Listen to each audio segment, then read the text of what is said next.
Lalu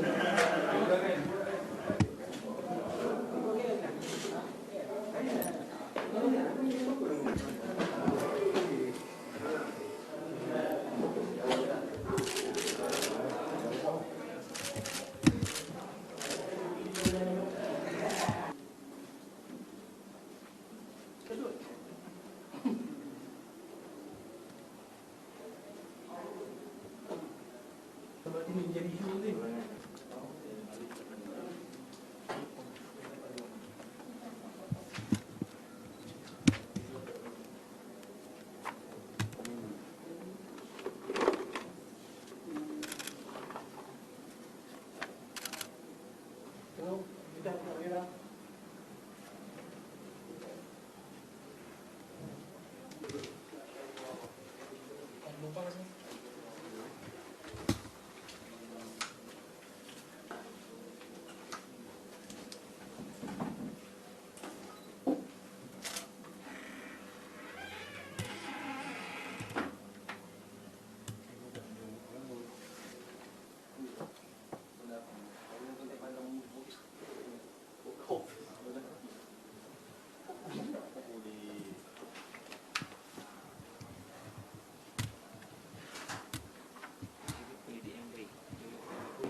buat sebelah tu.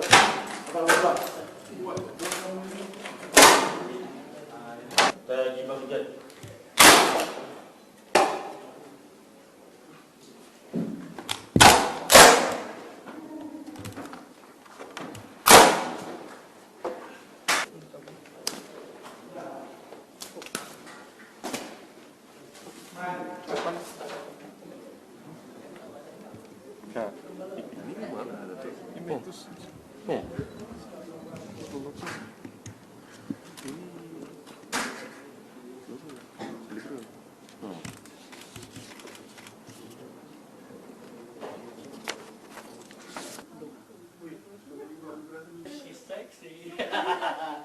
Jika Pak Cik dan Mak Cik melihat pergerakan Syah di sekitar rumah, lapor saja polisi, biar langsung ditangkap. Karena Malaysia memang memiliki perangkat untuk menjerat Syah ke jeruji penjara.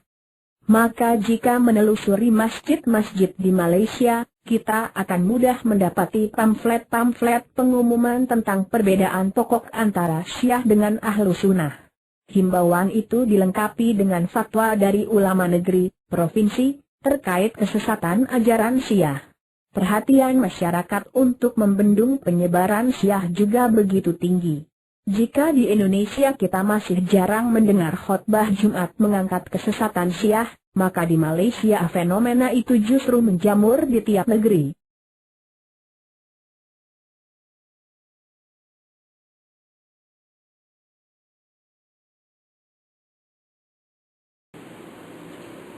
Syiah ini di Indonesia menghamburkan bermiliar-miliar dolar.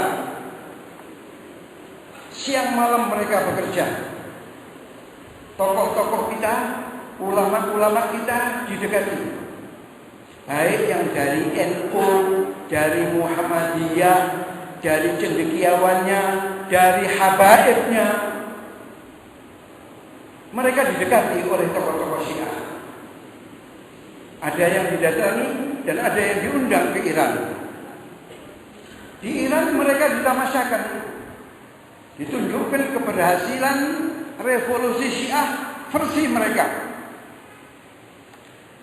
Yang perlu bantuan dibantu, baik untuk pribadinya maupun organisasinya, sehingga tidak hampir semua organisasi Islam di Indonesia mendapatkan bantuan dari Iran, dari Syiah.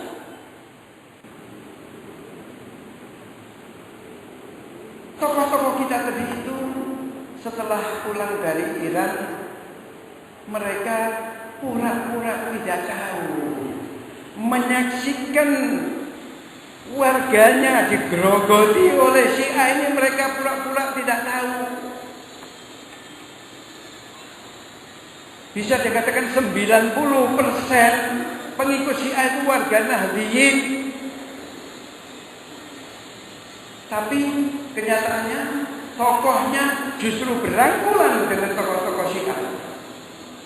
Itulah kepandaian orang-orang Syiah memberangus tokoh-tokoh kita, sehingga mereka mengatakan apa?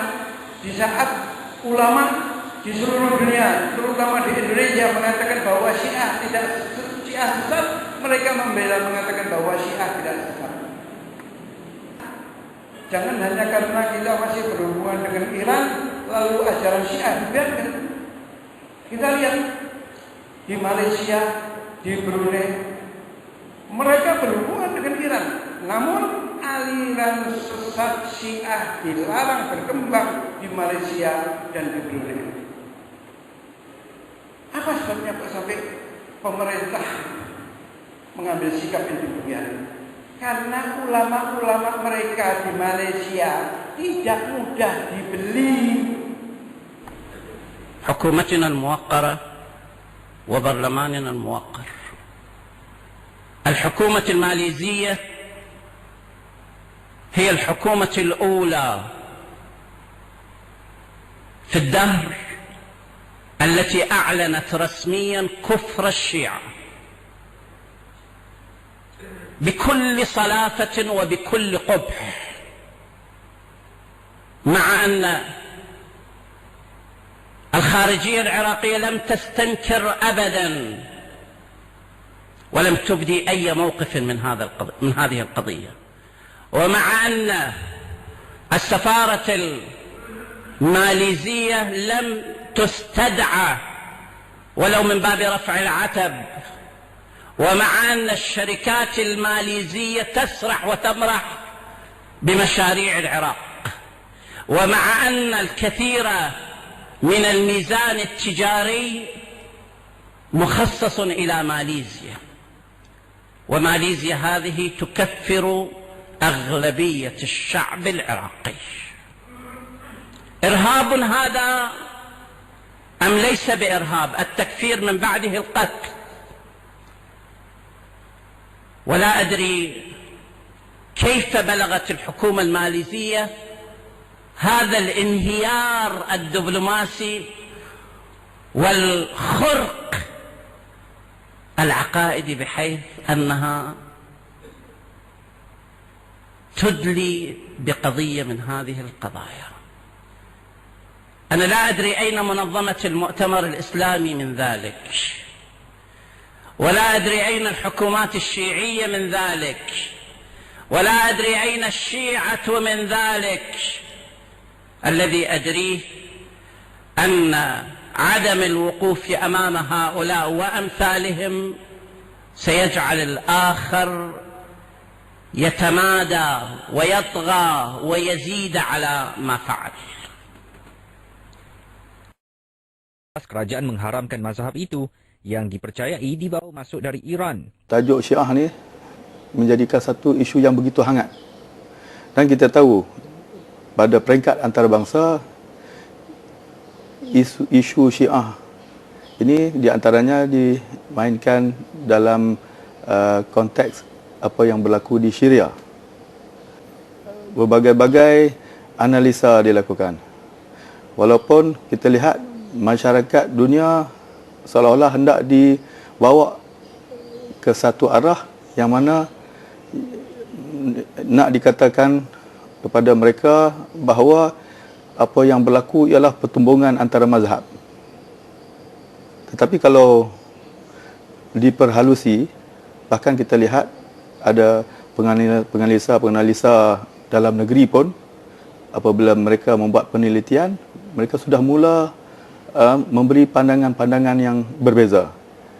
Kerana apa yang berlaku, kata mereka, ini bukan isu mazhab, bukan pertelingkahan di antara dua mazhab yang ada di dalam Islam, mazhab Sunni dan juga mazhab Syiah. Tetapi ia adalah satu perkara yang puncanya adalah perkara yang lain, iaitu pihak ketiga yang sebenarnya yang hendak melaga-lagakan kedua-dua mazhab ini. Jadi kita sudah melihat para penganalisa hatta dalam negeri pun sudah mula membuat penelitian. Dan kita lihat selain di Syria juga berlaku di tempat-tempat lain seperti di Bahrain, seperti di Saudi, yang mana mereka menyuarakan hak mereka. Balik ke dalam negeri lah, di Malaysia ni kita lihat track record lah sejak berapa tahun yang lepas lah, katakan 10 tahun yang lepas ataupun 15 tahun yang lepas, kita melihat sentiasa ada waktu-waktu yang mana bila datang waktu itu isu Syiah ni menjadi hangat. Berkali-kali sudah kita lihat. So, di sini apabila kita dituduh bermacam-macam, kita diperlakukan sewenang-wenangnya, kita mempunyai saluran kita yang tersendiri, iaitu saluran perundangan. Kita mempunyai perlembagaan persekutuan, kita mempunyai kesepakatan di peringkat antarabangsa yang di bawah piagam bangsa-bangsa bersatu, Tuhan bangsa-bangsa bersatu, kesepakatan yang ada di dalam negara-negara OIC. Jadi kita menggunakan cara kita yang tersendiri di tanah air kita yang tercinta di Malaysia ni. Tetapi jangan kaitkan kita dengan Iran, jangan kaitkan kita dengan Hezbollah. Hanya karena kita masih berhubungan dengan Iran, lalu ajaran Syiah biarkan. Kita lihat di Malaysia, di Brunei, mereka berhubungan dengan Iran, namun aliran sesat Syiah dilarang berkembang di Malaysia dan di Brunei. Apa sebabnya kok sampai pemerintah mengambil sikap yang demikian? Karena ulama-ulama mereka di Malaysia tidak mudah dibeli. حكومتنا الموقرة وبرلماننا الموقر. الحكومة الماليزية هي الحكومة الأولى في الدهر التي أعلنت رسميا كفر الشيعة بكل صلافة وبكل قبح، مع أن الخارجية العراقية لم تستنكر أبدا ولم تبدي أي موقف من هذه القضية، ومع أن السفارة الماليزية لم تستدعى ولو من باب رفع العتب، ومع أن الشركات الماليزية تسرح وتمرح بمشاريع العراق، ومع أن الكثير من الميزان التجاري مخصص إلى ماليزيا، وماليزيا هذه تكفر أغلبية الشعب العراقي. إرهاب هذا أم ليس بإرهاب؟ التكفير من بعده القتل. ولا أدري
كيف بلغت الحكومة الماليزية هذا الانهيار الدبلوماسي والخرق العقائدي بحيث أنها تدلي بقضية من هذه القضايا. أنا لا أدري أين منظمة المؤتمر الإسلامي من ذلك، ولا أدري أين الحكومات الشيعية من ذلك، ولا أدري أين الشيعة من ذلك. الذي أدريه أن عدم الوقوف أمام هؤلاء وأمثالهم سيجعل الآخر يتمادى ويطغى ويزيد على ما فعل. Kerajaan mengharamkan mazhab itu yang dipercayai dibawa masuk dari Iran. Tajuk Syiah ni menjadikan satu isu yang begitu hangat. Dan kita tahu pada peringkat antarabangsa isu Syiah ini di antaranya dimainkan dalam konteks apa yang berlaku di Syria. Berbagai-bagai analisa dilakukan. Walaupun kita lihat masyarakat dunia seolah-olah hendak dibawa ke satu arah yang mana nak dikatakan kepada mereka bahawa apa yang berlaku ialah pertumbungan antara mazhab. Tetapi kalau diperhalusi, bahkan kita lihat ada penganalisa dalam negeri pun apabila mereka membuat penelitian, mereka sudah mula memberi pandangan-pandangan yang berbeza.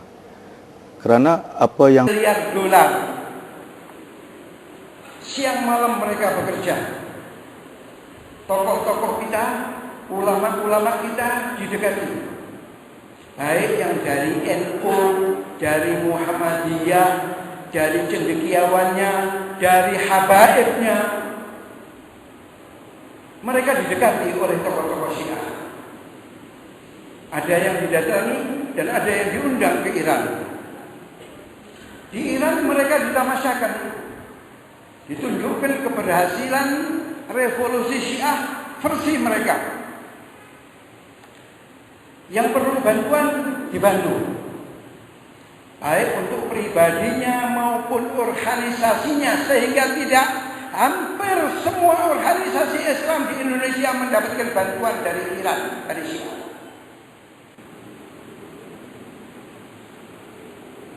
Tokoh-tokoh kita tadi itu setelah pulang dari Iran, mereka pura-pura tidak tahu, menyaksikan warganya digerogoti oleh Syiah ini, mereka pura-pura tidak tahu. Bisa dikatakan 90% pengikut Syiah itu warga Nahdliyin. Tapi kenyataannya tokohnya justru berangkulan dengan tokoh-tokoh Syiah. Itulah kepandaian orang-orang Syiah memberangus tokoh-tokoh kita, sehingga mereka mengatakan apa? Di saat ulama di seluruh dunia, terutama di Indonesia, mengatakan bahwa Syiah sesat, mereka membela mengatakan bahwa Syiah tidak sesat. Jangan buat sebelah. Abang sebelah. Kita bagi jet.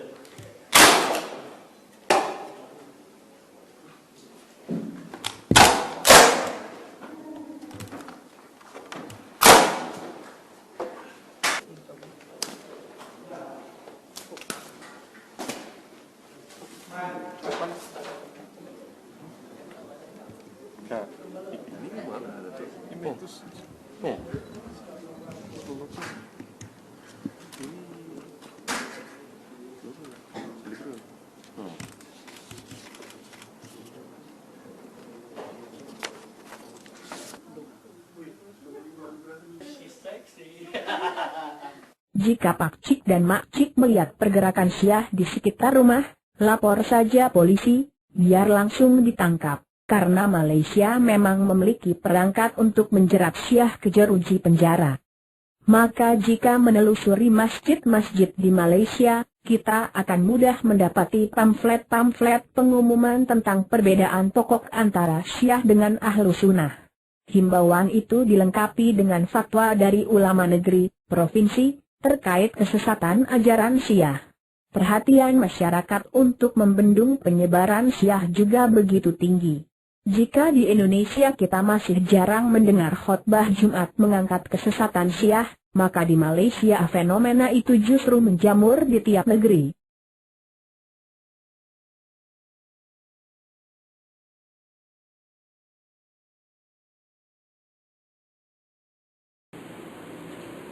Syiah ini di Indonesia menghamburkan bermiliar-miliar